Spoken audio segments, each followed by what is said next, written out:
Good evening பிள்ளைகள். Good evening. சரி, நான் பேசுறது கிளியரா கேக்குதா? ஆம் சார். சரி, இதுல 11 நாட்கள் இருந்தா நீங்க லீவ் ஆகிருங்க. 11 நாட்கள் யாராவது இருந்தா இதுல லீவ் ஆகிருங்க.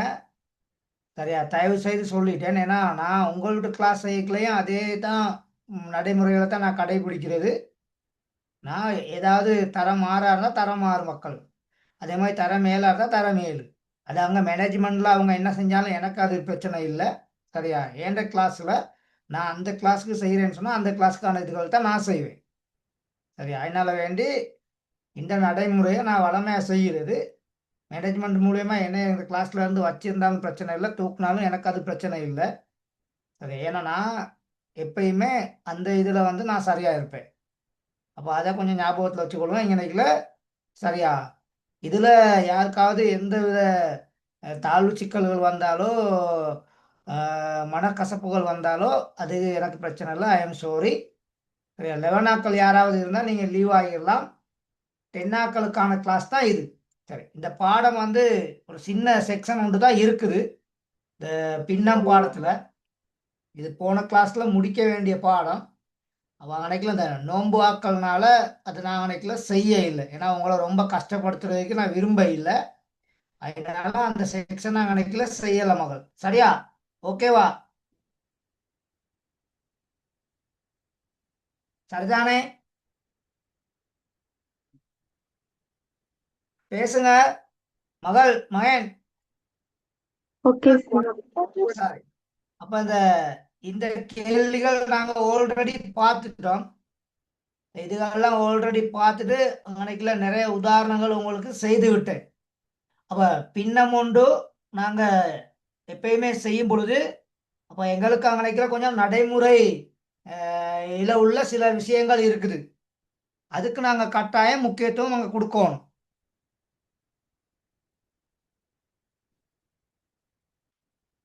சரியா, அதுக்கு நாங்க முக்கியத்துவம் கொடுக்கணும்.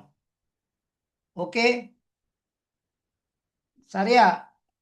இந்த யாரோ எனக்கு ஒரு மெசேஜ் ஒன்று போட்டு கேட்டிருக்கீங்க, மேக்ஸ் கிளாஸ் இன்னைக்கு இல்லையா சார் அப்படின்ட்டு. இங்க கிளாஸ்ல நீங்க ஜாயின்ட் ஆகியிருக்கீங்களா மகள்? கிளாஸ் இப்போதான் லேப்டாப் கொஞ்சம் சிக்கல், நான் லேப்டாப் ஒன்று மாற்ற வேண்டிய சூழ்நிலை ஒன்று வந்துருச்சு. சரி, இந்த இந்த கேள்விகள் நாங்கள் அன்னைக்கு பார்த்துட்டோம். இந்த கேள்விகள் அன்னைக்கு பார்த்தாச்சு. அப்போ இதில் 2-3 கேள்விகள் அன்னைக்கு நான் உங்களுக்கு செய்து விட்டேன். இதெல்லாம் பார்த்துட்டோம் தானே? சொல்லுங்க.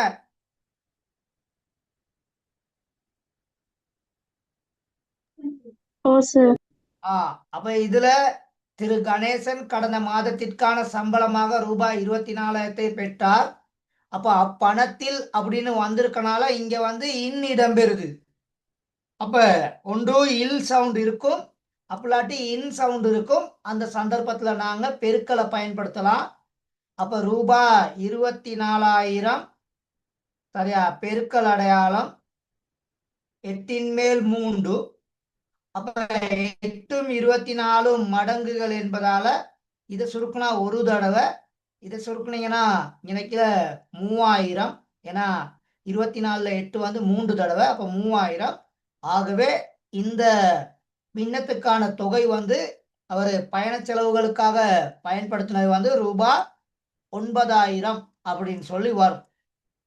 சரிதானே? ஒரு ஞாபக மூட்டலுக்காக வேண்டிதான் திரும்ப இன்னைக்குல இருந்து ஸ்டார்ட் பண்றேன். ஓகேவா? சரிதானே? சொல்லுங்க. Okay sir. சரி, அப்ப அதுகள் ஞாபகத்துல வச்சுக்கொள்ளுங்க. சரி, அப்ப கிளியர் தானே? சரியா, சரி, அடுத்து பார்ப்போம். அடுத்து பாருங்க, இந்த கேள்வி. இது ஒரு நீர் தொட்டி சம்பந்தமான ஒரு கேள்வி. ஒரு வீட்டில் நீர் தேக்கி வைக்கப்பட்டிருந்த தொட்டியில் நீர் நிரம்பியிருந்த ஒரு நாள் தொட்டியின் கனவளவின் சரியா 4/3 பங்கு நீர் பயன்படுத்தப்பட்டுச்சான். அப்ப தொட்டி வந்து புல்லா நிரம்பி இருக்குது. அப்ப தொட்டி புல்லா நிரம்பி இருக்குதுன்னு சொன்னா அது ஒரு பங்கு. தொட்டி புல்லா நிரம்பி இருக்குன்னு சொன்னா அது ஒரு பங்கு. அப்போ ஒரு பங்கு என்பதை நாங்க ஒன்றின் மேல் ஒன்றுன்னு சொல்லுவோம். அப்போ ஒன்றின் மேல் ஒன்று என்பது இங்க 4 பங்குன்னு சொல்லியிருக்கனால அப்ப 4 மேல் 4. அப்ப இந்த 4 மேல் 4ல இருந்து 4 மேல் 3 நாங்க கழிச்சு விட்டோம்னு சொன்னாக்க அங்க பயன்படுத்திய நீரின் அளவு வரும்.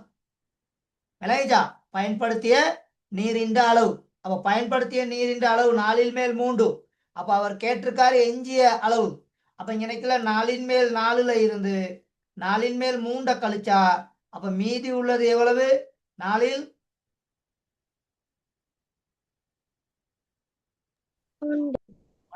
1. அப்ப அடுத்து தொட்டியின் கொள்ளளவை கேட்டிருக்காரு. அப்ப 1 ஆனது எஞ்சி இருந்த 200 லிட்டருக்கு சமன். எஞ்சி இருந்த 200 லிட்டருக்கு சமன். ஏன்னா இது பின்னத்துல இருக்குது, இது லிட்டர்ல இருக்குது. அப்ப ரெண்டுமே ஒரே விஷயம் தான். ஆனா சொல்லி இருக்கிற விதம் வேற. அப்ப 4ல ஒரு பங்கு 200 லிட்டர் ஆயிருந்தா அப்ப கொள்ளளவை கண்டுபிடிக்கிறதுக்கு 4ஐயும் 200ஐயும் நீ என்ன செஞ்சிருக்கணும்? 4ஐயும் 200 லிட்டரையும் பெருக்கினா தாங்கி இந்த கொள்ளளவு வரும். சொல்லுங்க.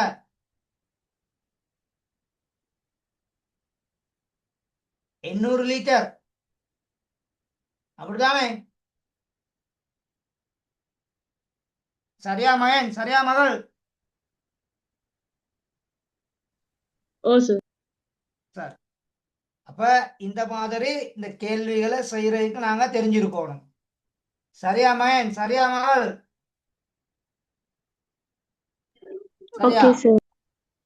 அடுத்து ஒரு காணியின் 7/3 ஆனது விமலனுக்குரியது.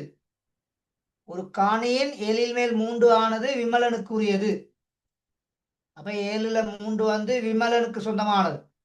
அவர் அக்காணியில் தமக்கு உரியதாக அமையாத பகுதியில் ஒரு காணியின் 7/3 ஆனது விமலனுக்கு உரியது.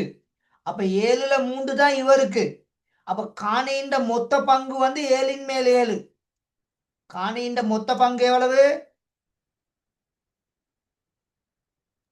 7/7. 7/7. அப்ப அதுல விமலனுக்கு 4 7/3 இருந்தா அப்ப அவருக்கு உரிய அவருக்கு சொந்தம் இல்லாத பகுதி வந்து எத்தனையா இருக்கும்?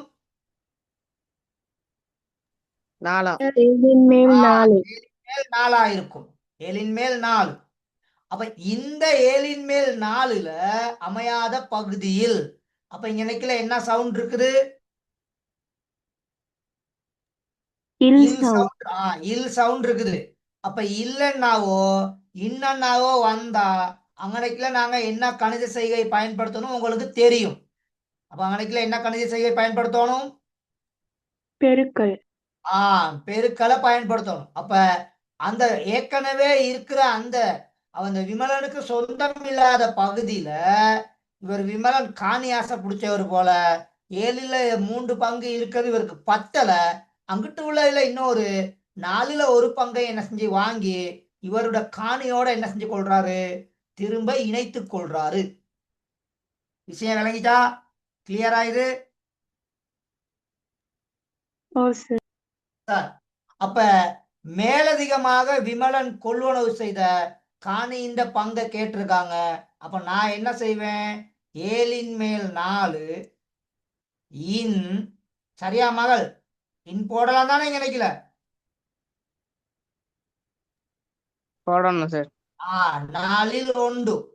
அப்ப 7/4 பெருக்கல் அடையாளம் இங்க பக்கம் 4/1. அப்ப 4 என்ன செஞ்சு விட்டுருவீங்க?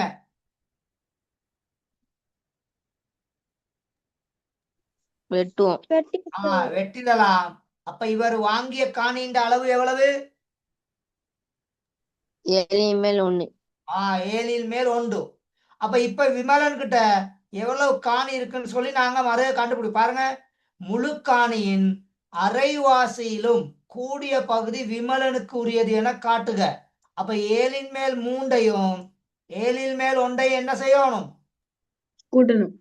கூட்டணும். அப்ப கூட்டுனீங்கன்னா 7/4 7/4.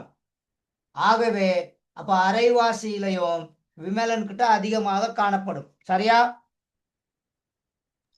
Okay sir. இப்ப பாருங்க, விலைக்கு வாங்கிய பின் எஞ்சிய பகுதியின் பரப்பளவு. அப்ப விலைக்கு யாரு வாங்கிய பின்? யாரு வாங்குறா காணி மருக? விமலன் விமலன் வாங்குறாரு. அப்ப விமலன் எவ்வளவு வாங்கினார் விலைக்கு? 7 7 மேல் 1 7 மேல் 3 அவர்கிட்ட இருக்குது. மேலதிகமா அவர் எவ்வளவு வாங்கினாரு? 7 7 அப்ப விமலன் கிட்ட 7 மேலதிகமா வாங்கினது 7 அப்போ அந்த மொத்தத்துல 7 மேல் 4 வந்து இப்ப விமலன் கிட்ட இருக்குது. 7 மேல் 4 வந்து யார்கிட்ட இருக்குது? விமலன் விமலன் கிட்ட. அப்ப பேலன்ஸ் எவ்வளவு? மீதி எவ்வளவு? 7 மீதிய காண்றதுக்கு நீங்க என்ன செய்யணும்? 7 மேல் 7ல இருந்தோ அப்பலாட்டி வேற முறை இருக்குது. 7 மேல் 7ல இருந்து 7 மேல் 4 கழிச்சீங்கன்னா அப்போ உங்களுக்கு மீதி வரும் 7 மேல் 3. சரியா? சரி சார். அப்ப இப்ப இந்த 7 மேல் 3ல இருந்து இந்த 7 மேல் 3ல இருந்து சரியா? 7 மேல் 3 இந்த பக்கம் 240 சதுர கிலோமீட்டருக்கு சமனாக இருக்கும். சதுர கிலோமீட்டருக்கு சமனாக இருக்கும்.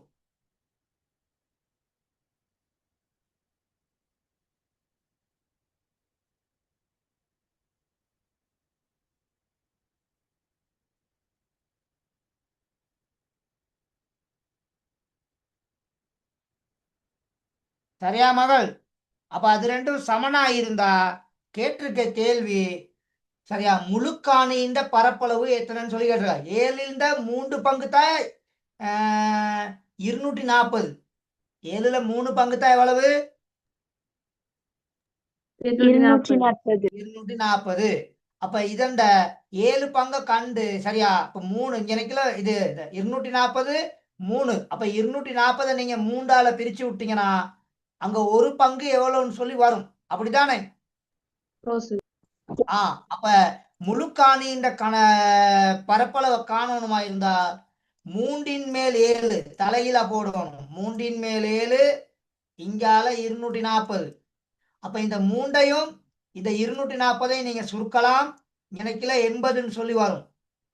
சரியா? 80 சதுர கிலோமீட்டர். அப்ப அந்த 80ஐயும் 7ஐயும் நீங்க பெருக்கி விட்டீங்கன்னா 8 7 56. அப்ப மொத்த காணியின் அளவு 560 சதுர கிலோமீட்டர் அப்படின்னு சொல்லி வரும். சரியா?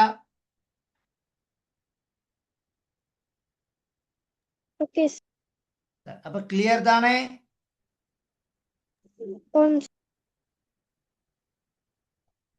இந்த ஒரு ஸ்டூடெண்ட் வந்து கிளாஸ் உங்களுக்கு இன்னும் ஜாயின்ட் ஆகில்ல போல. அவங்க கிளாஸ் நடக்குது இல்லை அப்படிங்கிற மாதிரிக்கே ஏதோ ஒன்று சொல்லி கொண்டிருக்காங்க. கொஞ்சம் இருங்க.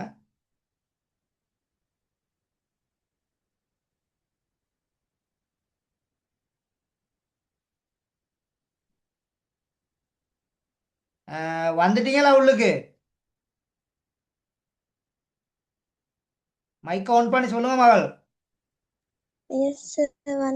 சரி சரி. நான் இந்த கேள்வி தான் விளங்கப்படுத்தி கொண்டிருந்தேன். ஓகே. இந்த கேள்வி தான் விளங்கப்படுத்தி கொண்டிருந்தேன். ஒரு காணியின் 7ல் 3 ஆனது விமலனுக்கு உரியது. அவர் அக்காணியில் தமக்கு உரியதாக அமையாத பகுதியில் 4ல் 1 கொள்வனவு செய்து தொடக்க காணியுடன் இணைத்து கொண்டார். அப்ப விமலனுக்கு 7ல 3 பங்கு இருக்குது. அது அவருக்கு போதல. அதனால அந்த பேலன்ஸ் 7 மேல் 4ல இந்த 4ல் 1 என்ன செய்யறாரு? அவர் வாங்கி இணைத்துக் கொள்றார். அப்ப மீதியில் தான் 4ல் 1 வாங்குறாரு. அப்ப மீதியில் 4ல் 1 வாங்குறனால 7 மேல் 4 இன் 4ல் 1 அப்படின்னு தான் அங்கனைக்குல வரும். அப்ப அந்த 4 நீங்க சுருக்கி விட்டீங்கன்னா அங்கனைக்குல அவர் மேலதிகமா வாங்கினது 7ல் 1 பங்கு அப்படின்னு சொல்லி வந்துடும். 7ல 1 பங்கு அவர்கிட்ட ஆல்ரெடி இருக்குது. 7ல் மேல் 3 பங்கு இருக்குது.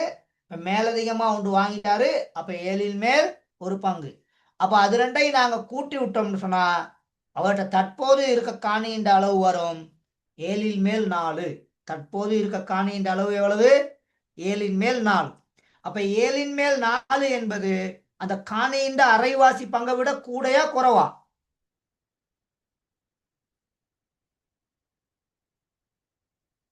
ஏழை ரெண்டால பிரிச்சா அரைவாசி எவ்வளவு?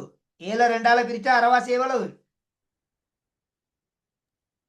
3.5. 3.5.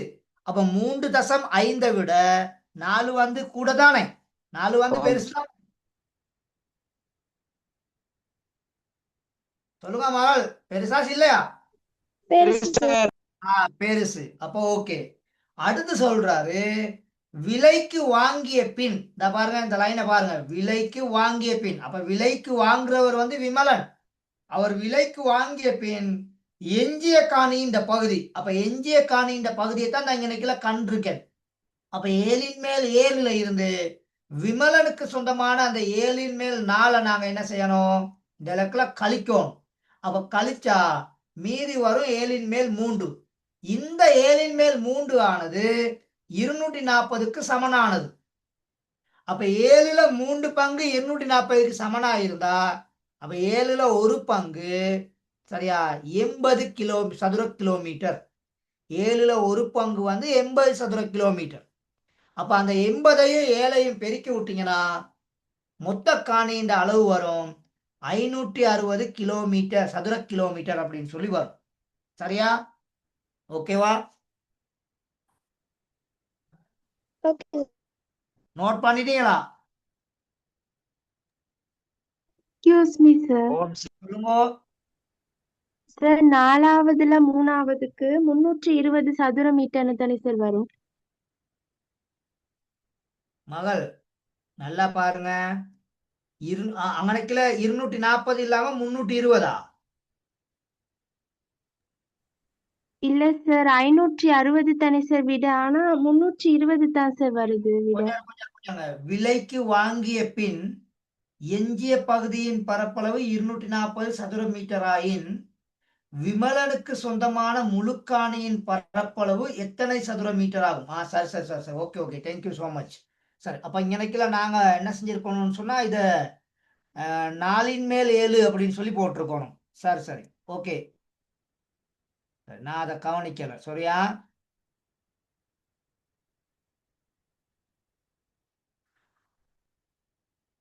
Thank you so much. அப்ப இந்த இது நாங்க கண்டது ஓகே. இங்கனைக்குல இது கண்டது சரி. அப்ப இங்கனைக்குல இது 3. அப்ப இதை கண்ட இங்கனைக்குல 80. அப்ப மொத்த காணியின் பரப்பளவு வந்து 560 சதுர கிலோமீட்டர். ஆனா கேள்வி வந்து அது இல்ல, விமலண்ட காணியை தான் கேட்டிருக்காங்க. சரியா? நான் கேள்வி சரியா வாசிக்க இல்லை. சரியா? சரி, அப்போ அன்னைக்குல ஒரு ஆள் அதை நல்லா கூர்ந்து அவதானிச்சிருக்கீங்க மகள். Thank you so much.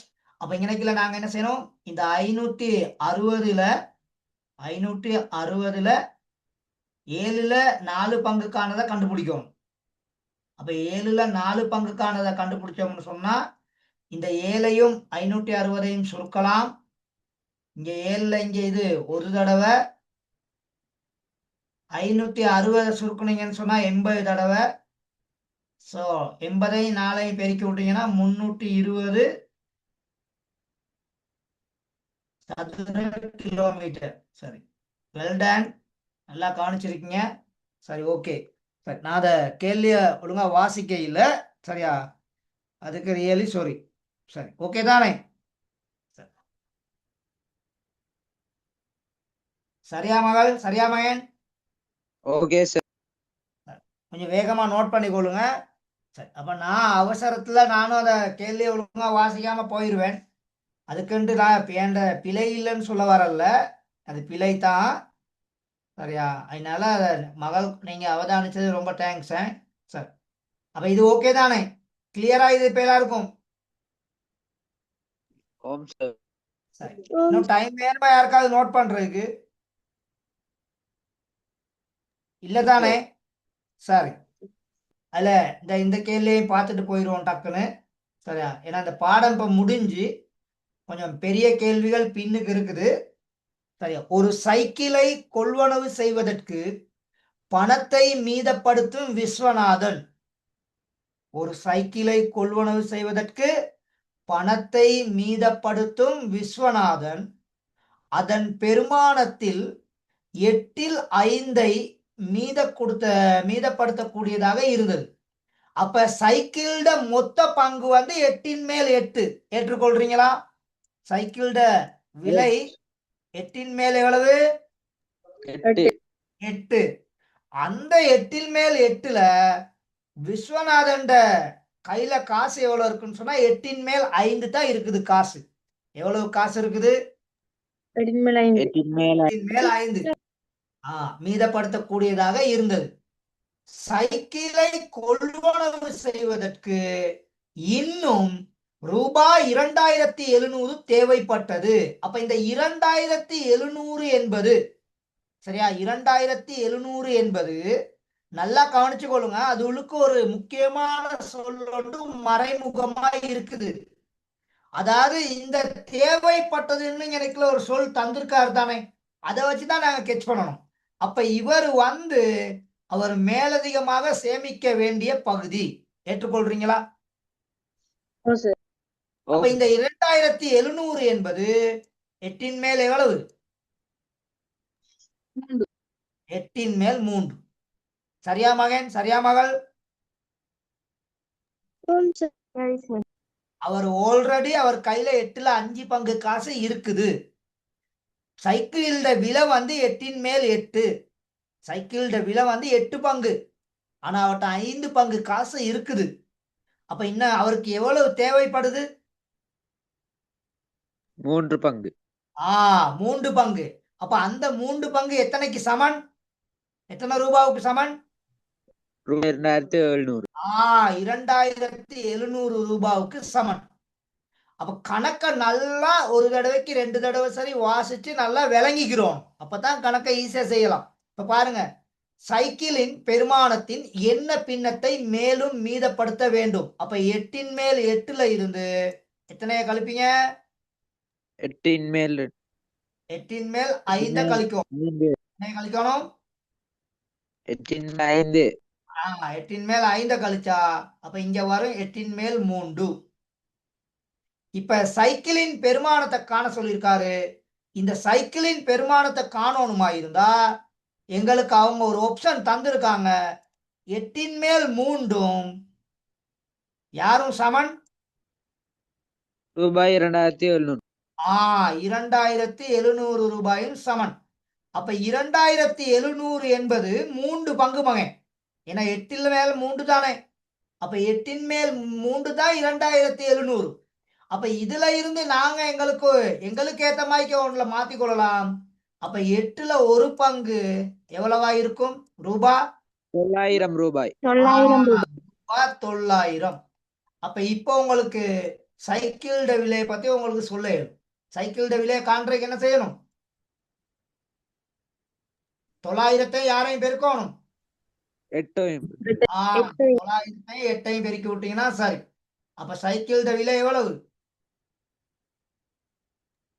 7200 ரூபாய். 7200. அப்ப கேள்விய நாங்க எவ்வளவுக்கு விளங்கி கொள்றோமோ அதன் அடிப்படையில தான் ஆன்சரை விரைவாக செய்யலாம். ஆகவே இங்க விட ரூபாய் 7200. ஓகே தானே? கிளியரா?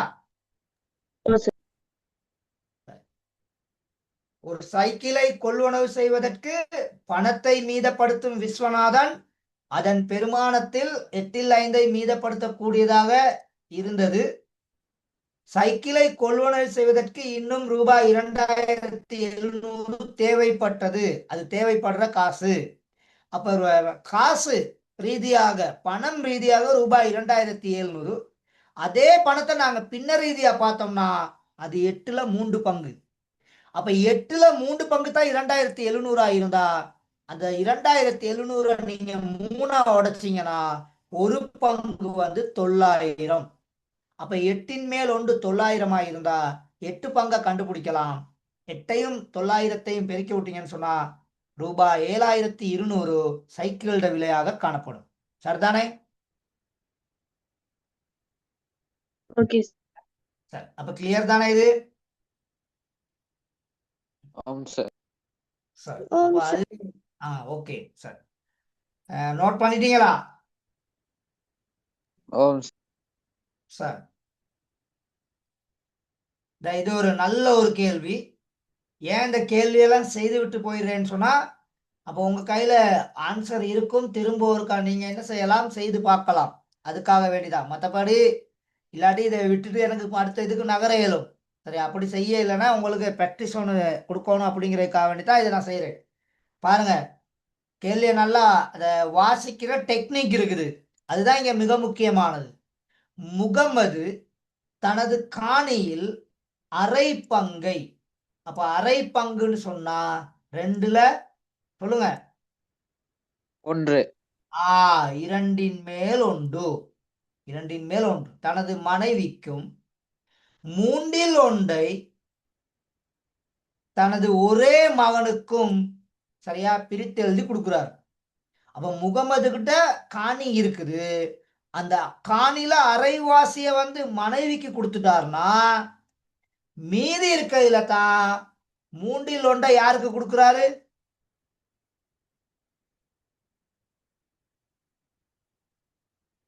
மகனுக்கு கொடுக்கிறார். யாருக்கு கொடுக்கிறாரு? மகன் மகனுக்கு. எஞ்சிய பகுதியாகிய அப்ப எல்லாத்துக்கும் கொடுத்தது போக அவர்கிட்ட எவ்வளவு இருக்குது?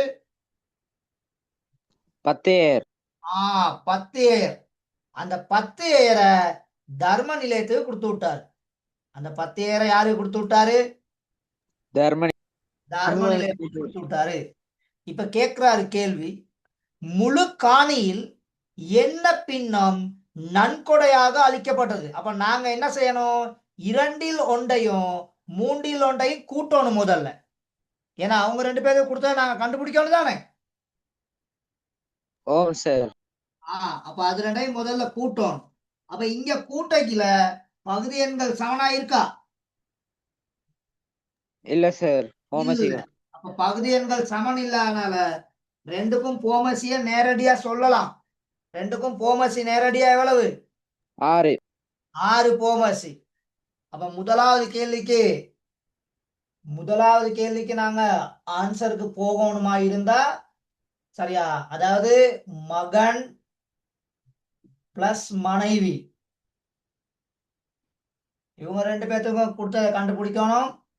அப்ப 2 மேல் 1 3 மேல் 1 பூத்தா.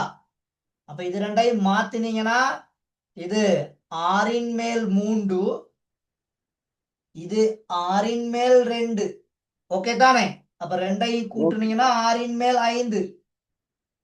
சரியா? ஓம் சார் அப்ப அவர்ட மொத்த காணி வந்து 6 மேல் 6 இருந்தா அப்ப தர்ம நிலையத்துக்கு கொடுத்தது அப்படி நன்கொடை 6 மேல் 6ல இருந்து 6 மேல் 5 நீங்க என்ன செஞ்சிருக்கணும்? அழிக்கணும். அப்ப 6 மேல் 1 தான் நன்கொடையாக கொடுத்தது. ஓகே. ஓகே இப்ப அதுல 2வது கேள்வி, முழு காணியின் அளவு எத்தனை ஏயர் ஆகும்?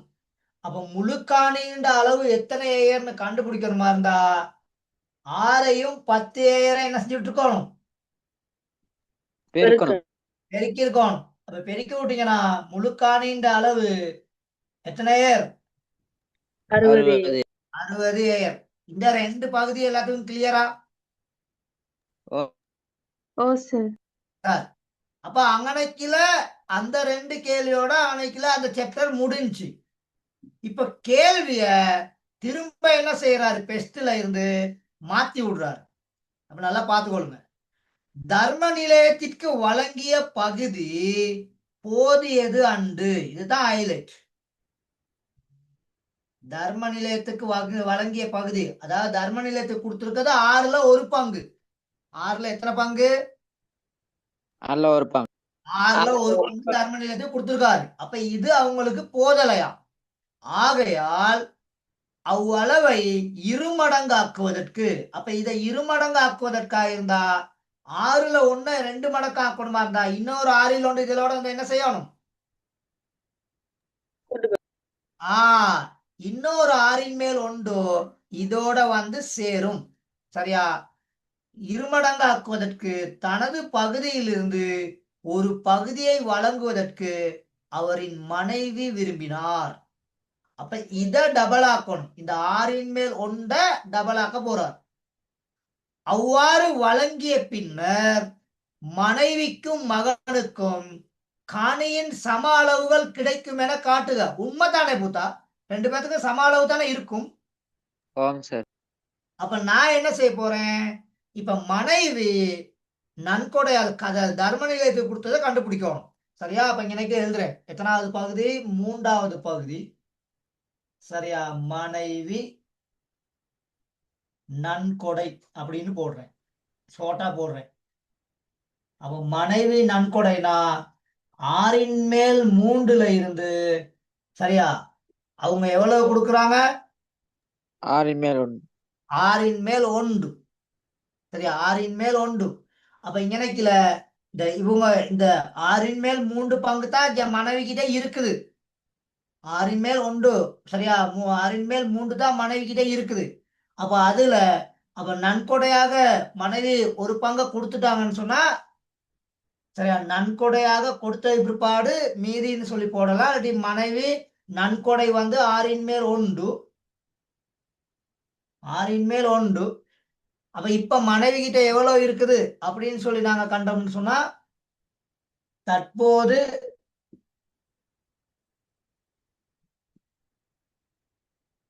மனைவி கிட்ட இருக்குது 6ன் மேல் 3ல இருந்து 6ன் மேல் 1 கழிப்பீங்க. சோ 6ன் மேல் 2 இந்த இங்கனைக்குல போடுறேன்.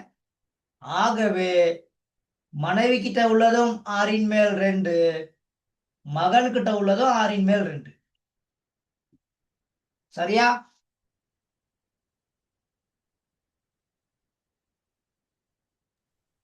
சரி சார்.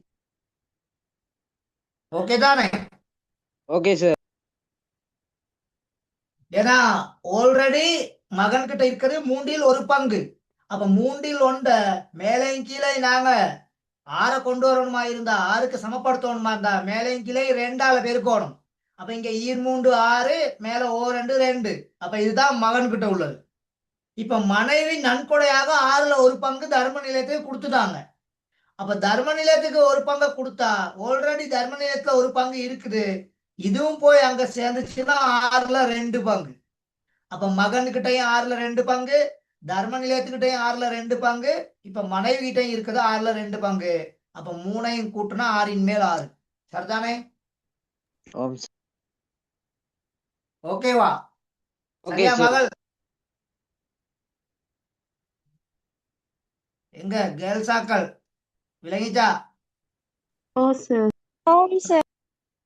அப்ப கேள்வி என்னன்னு சொன்னா, தர்ம நிலையம், மகன், மனைவி 3 பேர்த்துக்கிட்டையும் 6ன் மேல் 2, 6ன் மேல் 2, 6ன் மேல் 2 இருக்கணும் அப்படிங்கிறது தான். அதை மறைமுகமா தான் அவர் வச்சிருக்காரு. அதை மறைமுகமா வச்சிருக்காரு. அதை எந்த இலக்குல சொல்றாரு? இந்த 3வது கேள்வியில தான் அது சொல்றாரு. தர்ம நிலையத்திற்கு வழங்கிய பகுதி போதியதன்று, ஆகையால் இருமடங்காக்குவதற்கு இந்த இலக்குல தான் அதை சொல்றாரு. அப்ப தர்ம நிலையத்துக்கு இருமடங்கு ஆக்குனா 3 பேத்துக்கிட்டே 2 2ன்னு வந்துரும் தானே? சொல்லுங்க, வந்துருமா வராதா? வரும் சார். வந்துடும். வரும்.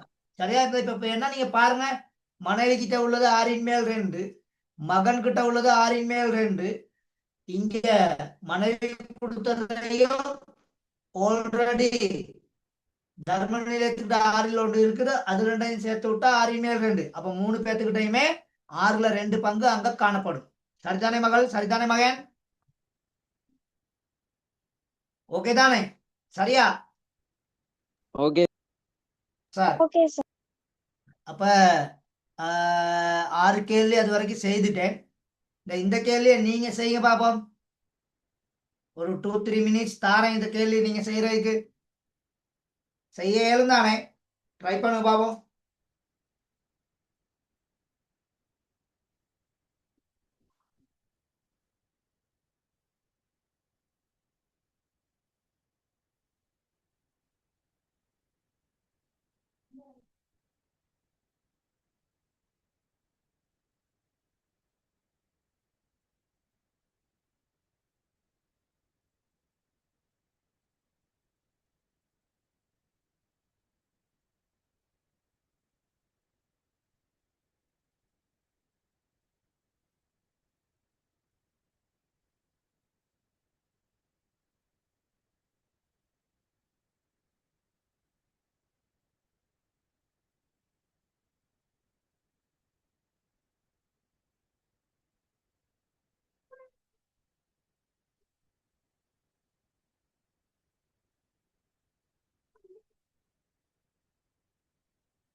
ஒரு காணியில் 8/7 பகுதியில் மிளகும் கராம்பும் பயிரிடப்பட்டுள்ளன.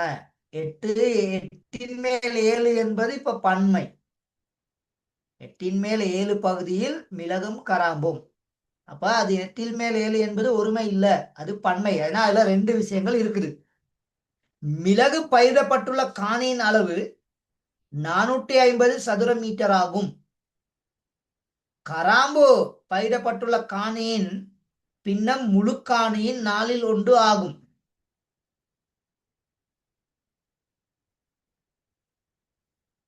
சரியா? காணியில் மிளகு பயிரிடப்பட்டுள்ள பின்னம் யாது? முழு காணியின் பரப்பளவு யாது? கராம்பு பயிரிடப்பட்டுள்ள பரப்பளவை காண்க.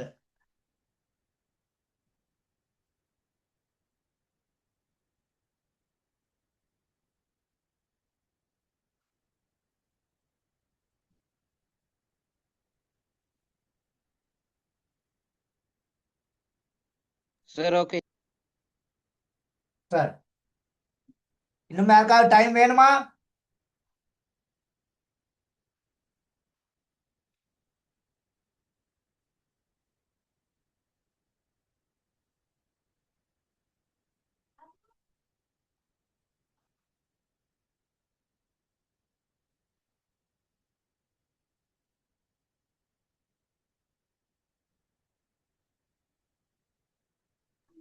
Okay sir.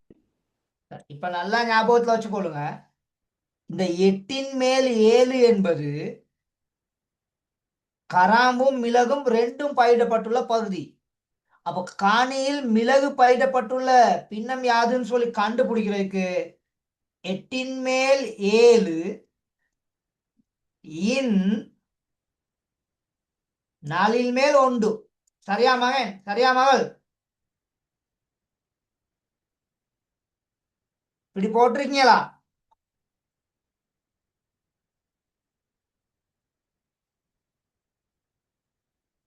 சொல்லுங்க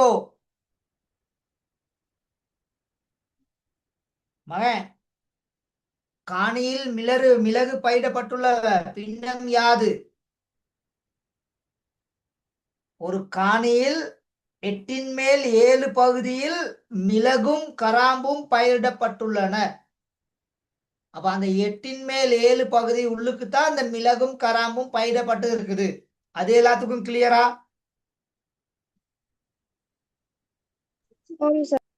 சார், மிளகு பயிரிடப்பட்டுள்ள காணியின் அளவு 450 சதுர மீட்டர் ஆகும். சரியா?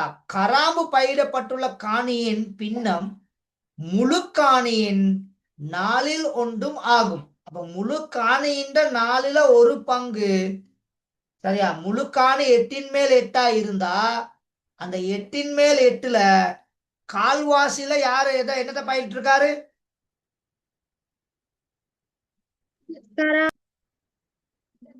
சொல்லுங்க.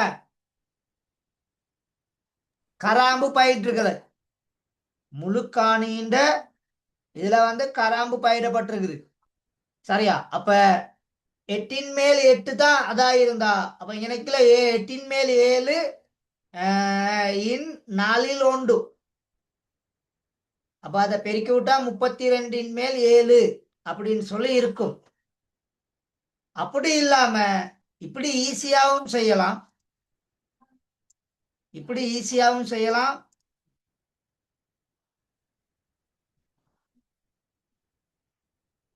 முழு காணியின் 4/1 தான் இவங்க கராம்புக்கு கொடுத்துருக்காங்கன்னு சொன்னா அவன் 4/1 நீங்க 2ஆல பெருக்கி விட்டீங்கன்னு சொன்னா காணியில் மிளகு பயிரிடப்பட்டுள்ள பின்னம் 4/1. அப்ப கணக்குல கராம்பு தானே இது.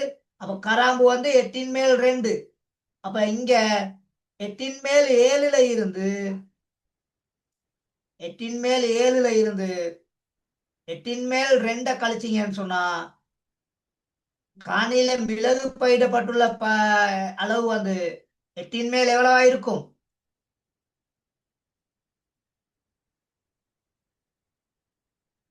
8/7 எவ்வளவு? 8/5. அப்ப அந்த 8/5 450க்கு சமன். 8 மேல் 5 வந்து 450க்கு சமன்.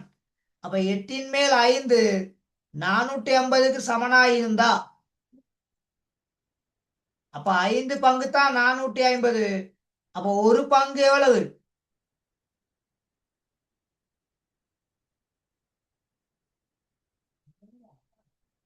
எட்டுல ஒரு பங்கு 90. 90.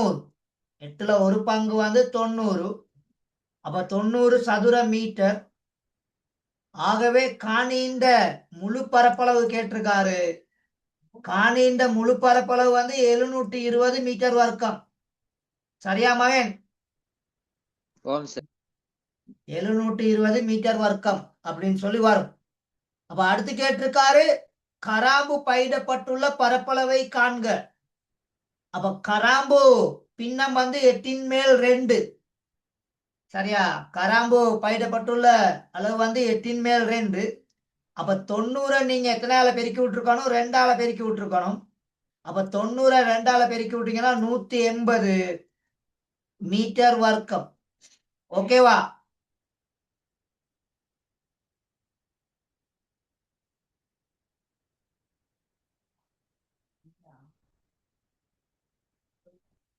சரிதானே? 180 மீட்டர் வர்க்கம். Okay sir.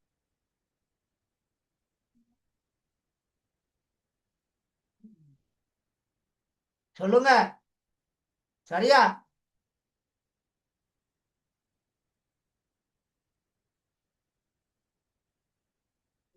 இந்த ஆன்சர் வந்திருக்கா ஓம் சார். மகன்? வந்திருக்கா புத்தா இந்த ஆன்சர்? ஓம் சார். சார் அப்ப இந்த மாதிரி இந்த கணக்குகளை செய்யறதுக்கு கொஞ்சம் நல்லா பார்த்து வச்சுக்கிறோம். சரியா? கிளியர் தானே? ஓம் சார். சரி.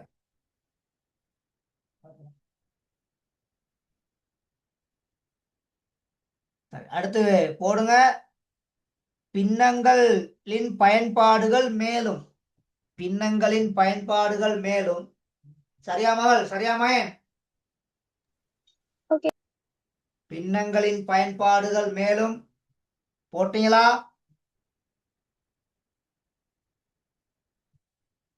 இப்ப நாங்க இவ்வளவு நேரம் பார்த்த விஷயங்களை பயன்படுத்தி ஒரு 10 மார்க்ஸுக்கான கேள்விகளை இப்ப செய்ய போறோம். எத்தனை புள்ளிகளுக்கான கேள்விகள்? 10 மார்க்ஸுக்கான. 10 மார்க்ஸுக்கான கேள்விகள். சரிதானே? ஓகேவா? ஓகே சார் அப்ப முதலாவது கேள்வி, நேரடியா கேள்விக்கு போறேன். முதலாவது கேள்வி சார், இங்க டிஸ்பிளே ஆகியிருக்கிறது விளங்குதா? சார் நல்லா பார்த்து கொள்ளுங்க. நகரத்தில் உள்ள ஓர் அலுவலகத்தில் நகரத்தில் உள்ள ஓர் அலுவலகத்தில் பணியாற்றும் கமல், யாரை பத்தி சொல்லியிருக்காங்கன்னா கமலை பத்தி சொல்லியிருக்காங்க. தமது மாத சம்பளத்தில் 2/5 பங்கு உணவிற்காக செலவிட்டு, அப்ப இந்த இலக்குல இந்த மீதியில் அப்படின்னு வந்திருக்கனால இன்னைக்கெல்லாம் நாங்க கட்டாயம் என்னத்தை பயன்படுத்தணும்?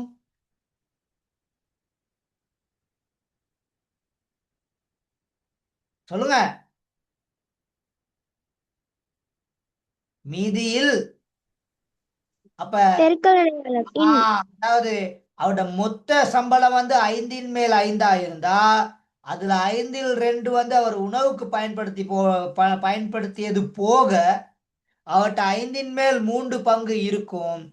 அந்த 5 மேல் 3 பங்குல 3/2 யாருக்கு கொடுக்கிறாராம்?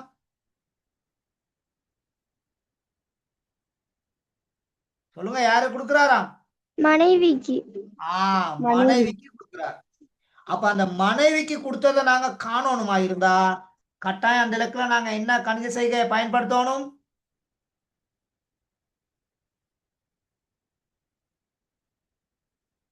என்ன கணித செய்கையை பயன்படுத்தணும்? பெருக்கல் கணித செய்கையை பயன்படுத்தணும். முதலாவது உணவிற்காக செலவிட்ட பின்னர் சம்பளத்தில் என்ன பின்னம் எஞ்சி உள்ளது? அப்ப ஒன்றுல இருந்து தான் 5ன் மேல் 2 நீங்க கழிக்க போறீங்க மகள். ஒன்றுல இருந்து தான் 5ன் மேல் 2 கழிக்க போறீங்க. அப்ப இந்த 1 என்பதை நாங்க போடலாம், 5ன் மேல் 5ன்னு போடலாம். அன்னைக்கு நான் சொல்லி தந்தேன். அப்ப 5ன் மேல் 5ல இருந்து 5ன் மேல் 2 கழிச்சீங்கன்னா அவர்கிட்ட பேலன்ஸ் இருக்கும், மீதி இருக்கும். 5ன் மேல் எத்தனை பங்கு? 3. 5ன் மேல் 3 பங்கு இருக்கும். இது எல்லாருக்கும் கிளியரா?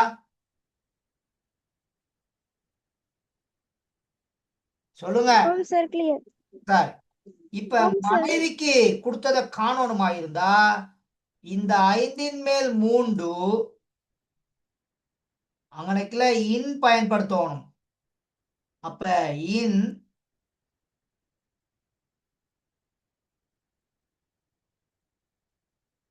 சரியா 3ன் மேல் 2. அப்ப இங்கனைக்குல யாரையும் யாரையும் சுருக்கி விட்டுறலாம்.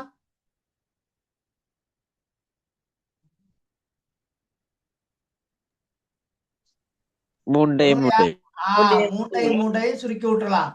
அப்ப 5ன் மேல் 3 பெருக்கல் அடையாளம் 3ன் மேல் 2. இந்த மூண்டையும் நீங்க வெட்டிட்டீங்கன்னு சொன்னா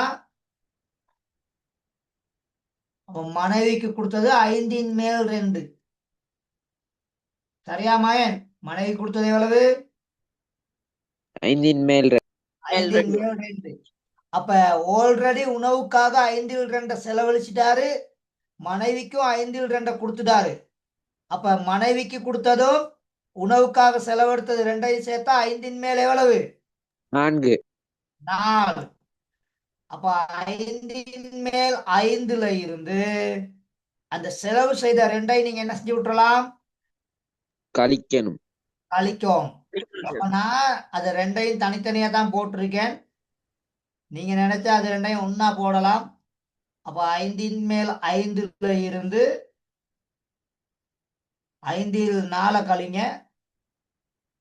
5ன் மேல் 4 கழிச்சீங்கன்னா 5 மேல் மீதி இருக்கிறது வந்து 5ன் மேல் 1. ஓகேவா? இது கிளியரா எல்லாருக்கும்? ஆம் சார். சார், அப்ப கணக்கை நாங்க விளங்கி கொள்றதுல தான் விஷயமே இருக்குது. அந்த கணக்கை அழகா பிரிச்சு வாசிக்கிறோம். அதுல என்னென்ன முக்கியமான சொற்கள் எங்களுக்கு தேவையானது இருக்கோ அதுகளை ஒரு அண்டர்லைனோ அப்படிலாட்டி ஒரு வட்டமோ அப்படிலாட்டி ஏதாவது ஒரு பாக்ஸோ முக்கோணமோ ஏதாவது ஒன்று ஹைலைட்டர் இருந்தால் ஹைலைட்லையோ டக் டக் டக்குன்னு மார்க் பண்ணிக்கிறோம். எக்ஸாம் பேப்பர்ல இப்படியெல்லாம் மார்க் பண்ணக்கூடாதுன்னு சட்டமே இல்லை. அதெல்லாம் நீங்க பயப்படவே தேவையில்ல.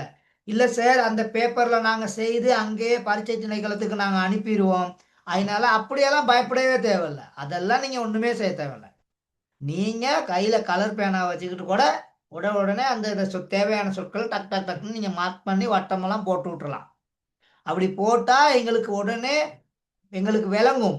இந்த விஷயம் இந்த கேள்வியில வரும், இந்த இடத்துக்கு வரும், இந்த விஷயம் இந்த விஷயத்துக்கு இந்த கேள்விக்கு வரும் அப்படிங்கிற டக்குன்னு விளங்கி கொள்ளலாம். அதுதான் உங்களுக்கு சொல்லித்தாரேன். அந்த டெக்னிக் தான் இங்க தேவை. அப்ப நகரத்தில் உள்ள ஒரு அலுவலகத்தில் பணியாற்றும் கமல் தமது மாத சம்பளத்தில் 5ல் 2ஐ உணவுக்காக செலவிட்டு மீதியில் 3ல் 2ஐ தமது மனைவிக்கு அனுப்புகின்றார். அப்ப அந்த 5ல் 2ஐயும் இந்த 3ல் 2ஐயும் வச்சுக்கிட்டு தான் இந்த கணக்கு ஓடுது. அப்ப முதல்ல மீதியை கண்டுபிடிக்கணுமா இருந்தா 5ன் மேல் 5ல இருந்து 5ல் 2 கழிப்பீங்க. அப்ப மீதி வரும் 5ன் மேல் 3. அந்த 5ல் 3ல தான் மனைவிக்கு கொடுத்திருக்காரு. அப்ப 5ன் மேல் 3 இன் 3ன் மேல் 2. அதான பெருக்கலை போட்டா 3ஐயும் சுருக்கி விட்டீங்கன்னா மனைவிக்கு கொடுத்ததும் 5ன் மேல் 2. அப்ப உணவுக்கு செலவழிச்சதும் மனைவிக்கு கொடுத்ததும் அங்க சமன். ஆகவே அது 2ஐயும் கழிச்சீங்கன்னா அவர்கிட்ட மீதி இருக்கும் 5ல் 1 பங்கு. ஓகே தானே? Okay sir. சரியா மகள்? சரியா மகன்?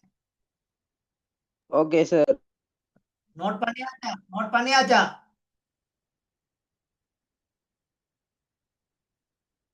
அடுத்த கேள்விக்கு நான் அடுத்த கேள்வி போவா?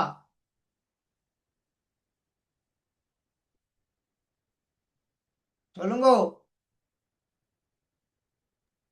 Okay sir. சார்.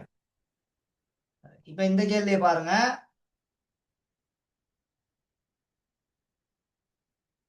ஒருவர் குறித்த பணத்தில் ரெண்டில் ஒன்றை ஏ அப்ப ரெண்டில் ஒன்றை வந்து ஏக்கு கொடுக்கிறாரு,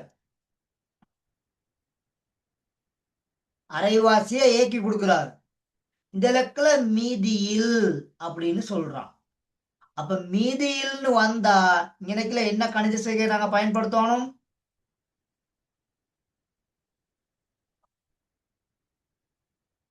என்ன கணித செய்கை? பெருக்கல். பெருக்கலை பயன்படுத்தணும்.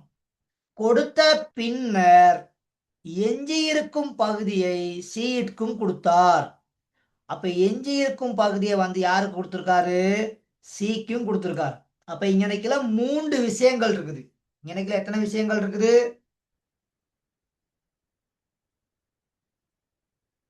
சொல்லுங்க. 3 விஷயங்கள். அப்ப முதலாவது கேள்வியை பாருங்க, சிக்கு கொடுத்ததான் கேட்டிருக்காங்க. அப்ப சிக்கு கொடுத்ததை நாங்க கண்டுபிடிக்கணுமா இருந்தா நேரடியா வந்து சிக்கு உள்ளதை கண்டுபிடிக்க இயலுமா? எல்லாரும் சொல்லுங்க பாப்போம். நேரடியா வந்து சிக்கு உள்ளதை கண்டுபிடிக்க இயலுமா? முடியாது. இயலாது.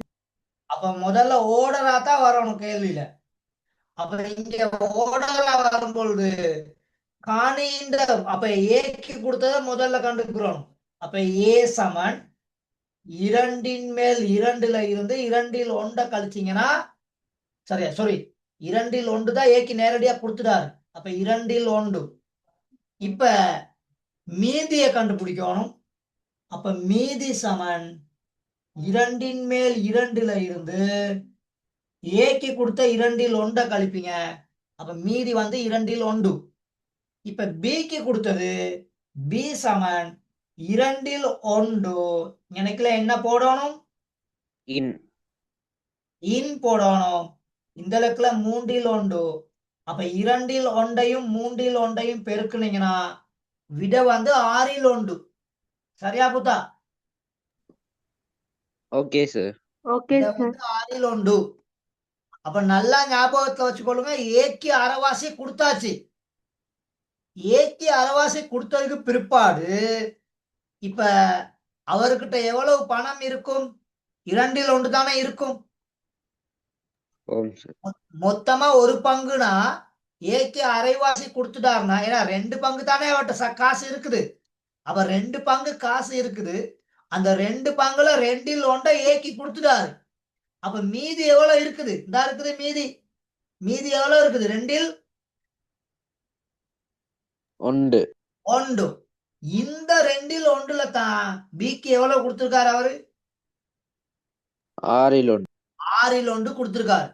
அப்ப இது 6ல் 1 கொடுத்துட்டாருன்னா மீதி இருக்க அவ்வளத்தையும் யாரு கொடுக்கிறாரு?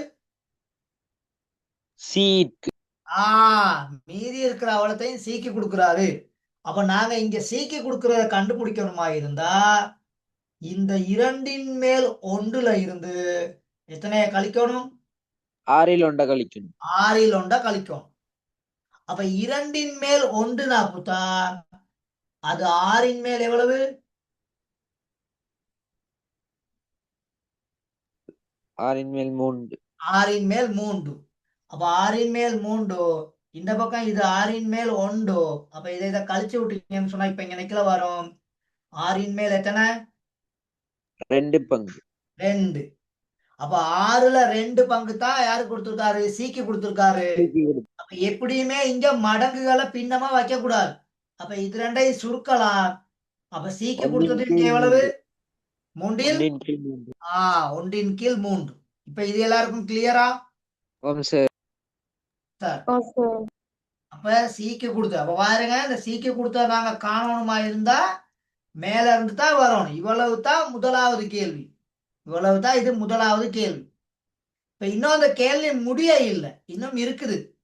அப்ப இங்க நினைக்கல, இப்ப 1வது செக்ஷனை தான் இப்ப நான் செஞ்சிருக்கேன். இப்ப இந்த 2வது செக்ஷனுக்கு இப்ப வாரு. சரியா? அப்ப சொல்றாரு மேற்குறித்தவாறு பகிராமல். அப்ப கேள்விய மாத்திரம் புள்ள. மேற்குறித்தவாறு பகிராமல்னா ஏக்கு ரெண்டில் ஒன்றும் சரியா பிக்கும் சிக்கும் இப்படி காசை கொடுக்காம பிக்கு வந்து 6ல் 1 சிக்கு வந்து 3ல் 6ல் மேல் 2 அப்ப அதாவது 3ல் 1 இப்படி காசை கொடுக்காம சரியா மேற்குறித்தவாறு பகிராமல் மூவருக்கும் இடையே சமமாக பணத்தை பகிர்ந்தால் இதுதான் எனக்குள்ள முக்கியமான லைன். மூவருக்கும் இடையே பணத்தை சமமாக பகிர்ந்தால் அப்போது பிக்கு கிடைக்கும் அளவானது மேற்குறித்தவாறு பகிரும் போது கிடைக்கும் அளவின் 2 மடங்கு என காட்டுக. அப்ப பிக்கு உண்மையிலே எவ்வளவு கிடைச்சிருக்குது 6ன் மேல்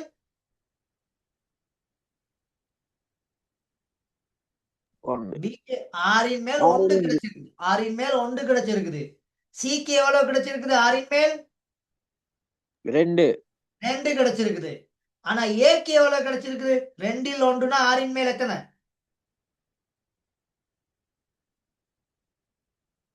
2ல் 1னா 6ன் மேல் எத்தனை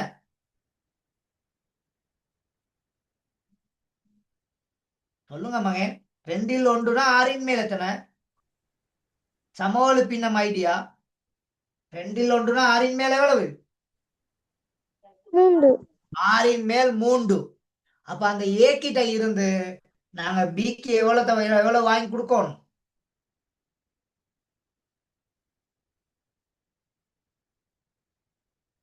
ஏ கிட்ட இருந்து பிக்கு எவ்வளவு வாங்கி கொடுக்கணும் சமனாகிறதுக்கு பிக்கு சமனாகணுமா தான் எவ்வளவு வாங்கி கொடுக்கணும்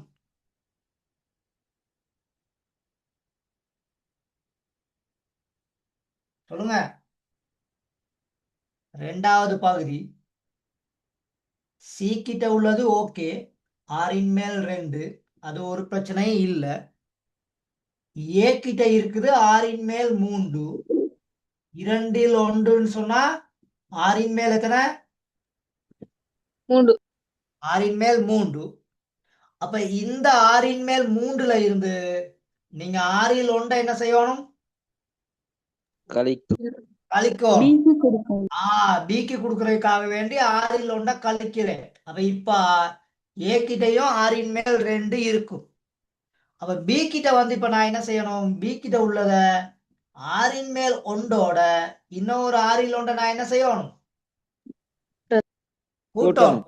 அப்ப 6ல் 1 கூட்டுனா இப்ப இங்கேயும் எத்தனை வந்துடும் 6ன் மேல் 2 2 சொல்லி வந்துடும். அப்ப ஆல்ரெடி அவர்கிட்ட இருந்தது 6ல் 1 இப்ப இன்னொரு 6ல் 1 சேர்ந்துருச்சு. அப்ப இப்ப இருக்கிறது அவர்கிட்ட எத்தனை 6ன் மேல் 2. நல்லா யோசிங்க. அவர் கேட்டிருக்க கேள்வி என்னன்னா முதல்ல அவர்கிட்ட இருந்தது 6ன் மேல் 1 இந்த 6ல் 1 2 மடங்கு ஆக்குனா 6ன் மேல் எத்தனை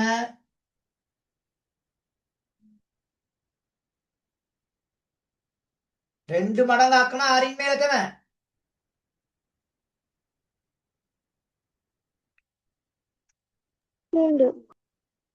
கொள்ளுவனே 6ன் மேல் 1 தான் அவர்கிட்ட ஆல்ரெடி இருந்துச்சு. இப்ப அவர் கையில 6ன் மேல் 2 இருக்குது. ஏன்னா கணக்க புல்லா மாத்திருக்கான் தானே மகள். நான் இதான் இங்க நினைக்கல இப்படியே இதை புல்லா அப்படி நினைக்கல இதை நான் இப்படியே வச்சுட்டேன். இதுக்கு மேல உள்ளது முடிஞ்சு. இந்த பாருங்க 2வது கேள்வின்னு போட்டு கீழே நோட் பண்ணிருக்கேன். சிக்கு 6ன் மேல் 2 ஏ கிட்ட 2ல் 1 இருக்குது. அதை மேலையும் கீழே நாங்க 3ஆல பெருக்கணும்னா 6ன் மேல் 3. அப்ப இந்த 6ன் மேல் 3ல இருந்து இந்த இது வந்து பிக்கு நாங்க வாங்கி கொடுக்கணும். இது வந்து நாங்க பிக்கு கொடுக்கறது. அப்ப பிக்கு 6ல் 1 கழிச்சு விட்டா இப்ப ஏ கிட்ட இருக்கும் 6ன் மேல் 2 இருக்கும். ஏ கிட்ட 6ன் மேல் 2 இருக்கும். அப்ப இந்த ஏல இருந்து நாங்க தூக்கணும் அந்த 6ல் 1 பியோட வந்து கூட்டணும்னா 6ல் 1 6ல் 1 ரெண்டையும் கூட்டினா 6ன் மேல் 2. கேள்வி என்னன்னு சொன்னா பி கிட்ட இருந்தது ஏற்கனவே இருந்ததும் இப்ப வாங்கி கொடுத்துருக்கதும் சரியா ரெண்டையும் சேர்த்தா அது 2 மடங்காக இருக்கும் அப்படின்னு சொல்லி காட்டுங்க. ஏன்னா ஏற்கனவே அவர்கிட்ட இருந்தது 6ல் 1 பங்கு மருக வாங்கி கொடுத்ததையும் கூட்டின கைக்கு 6ன் மேல் 2. அப்ப இந்த 6ல் 1 2 மடங்கு தான் 6ல் 2. சரியா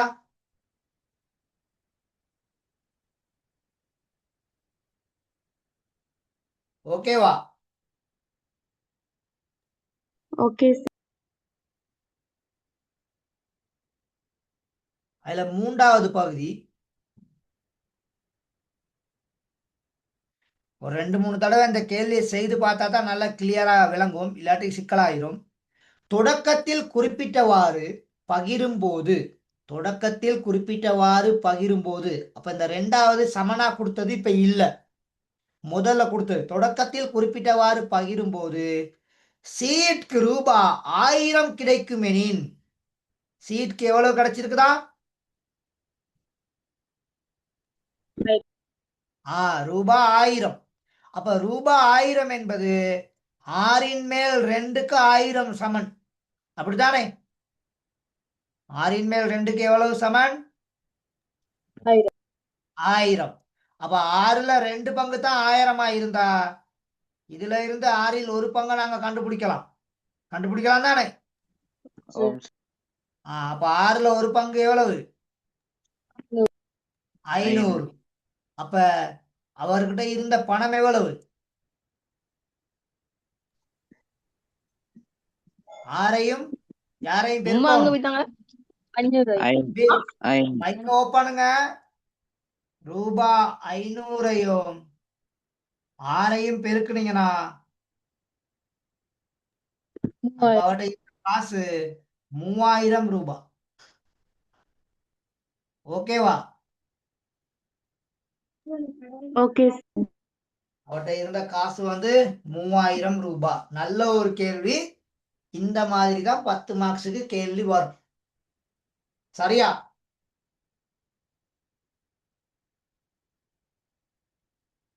ஓகேவா?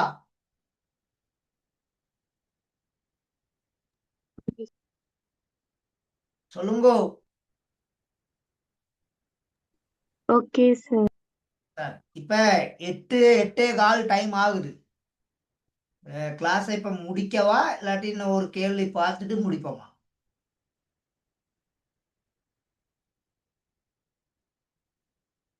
எப்படி வசதி? எனக்கு எப்படினாலும் உண்டு, எனக்கு எதுவும் பிரச்சனை இல்லை. சரி, இந்த பாடம் முடிஞ்சிருச்சு. பின்னங்கள் பாடம் பினிஷ்ட். சரியா? பின்னங்கள் பாடம் பினிஷ்ட். இதுல நல்ல கேள்வி இருக்குது பின்னுக்கு. சரியா? பாருங்க, 3வது கேள்வி இருக்குது, 4வது கேள்வி இருக்குது, 5வது கேள்வி இருக்குது. அதே நேரத்துல பலவீன பயிற்சியிலையும் 2 கேள்வி நான் வச்சிருக்கிறேன். பலவீன பயிற்சியிலையும் நல்ல கேள்வி இருக்குது. சரியா? பலவீன பயிற்சியிலையும் நல்ல கேள்வி இருக்குது. சரியா மகன்? சரியா மகள்?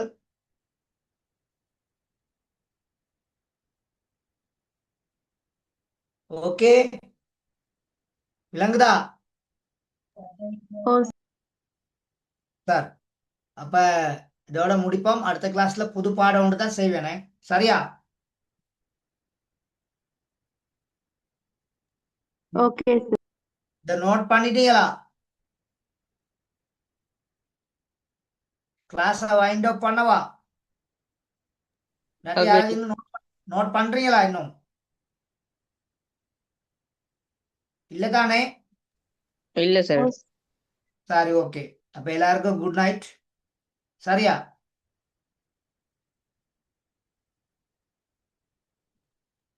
குட் நைட் சரியா சார். மகள்?